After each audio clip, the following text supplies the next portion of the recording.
P3-17, couple of choices. We could generate kind of the base L shape, and the origin might be on this forward corner or maybe the trailing.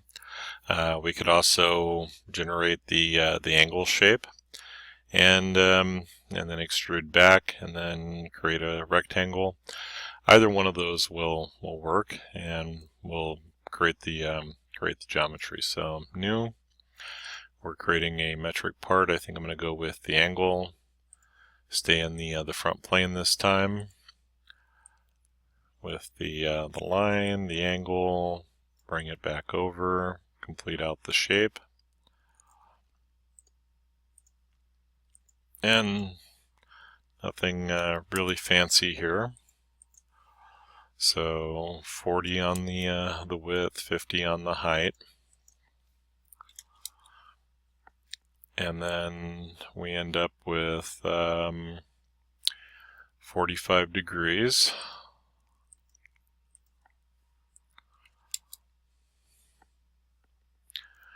Okay, so the issue here is, do I add the 15 to it, or do I add the 15 separate? Alright, so if I add the 15 to the 40 and get 55, then my rectangle removes that material. If I just add on the block to the backside, it does basically the same thing, and I'm still creating a rectangle. So let's go ahead and extrude. And this will be for 60 millimeters. Okay, so then I can pick either the top plane, the bottom of the part, top of the part. Any of those will get us there. And our geometry is 15 on the depth, 18 on the length, and this is going to be an up to next. Alright, so if we get that in condition, it will terminate at the shape. Alright, since I'm not getting a preview, not a good end condition. So let's see about through all. Through all finds the end of the geometry and says okay, but if I want to be a little more specific, I could go up to vertex and pick any of those intersections. And then up to surface would be picking the bottom surface. And those are maybe a little more stable in that the through all is if something changed, we reordered. There are conditions where through all would not have the same, maybe not have the same necessarily effect necessarily as actually locking in that surface.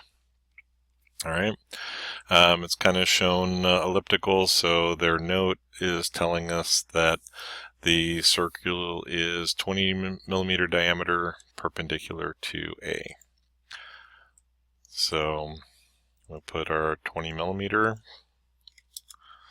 and the position is for center line 18 off of the base, or off of the lower edge.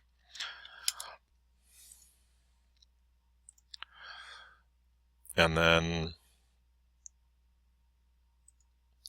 we can either dimension, or if the design intent says that it will always be centered, we will go vertical to a midpoint.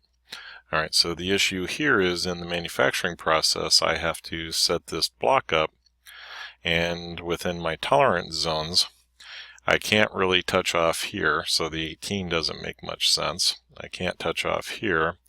That edge may not be a good datum, so the other item I would want to check for is, if I go back normal too, is what does this dimension look like if I come from the edge out to this shape. So 33.56 is a reasonable, maybe not great, but not bad.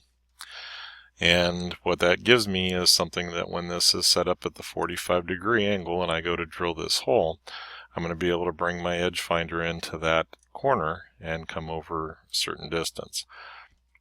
Alright, so depending on what the contact and what this part does, then the positional shift of this hole is basically how much can this face grow, shrink within its tolerance zone, and not have have it move so far out of position that it no longer, whatever it's aligning, no longer aligns. So we extrude cut, and I'm doing that dimension, that driven dimension, as a reminder that I need something in the drawing that is actually a measurable datum. So the end condition then goes to through all. We'll accept. That gives me my shape, and I can save it, and ready to move on.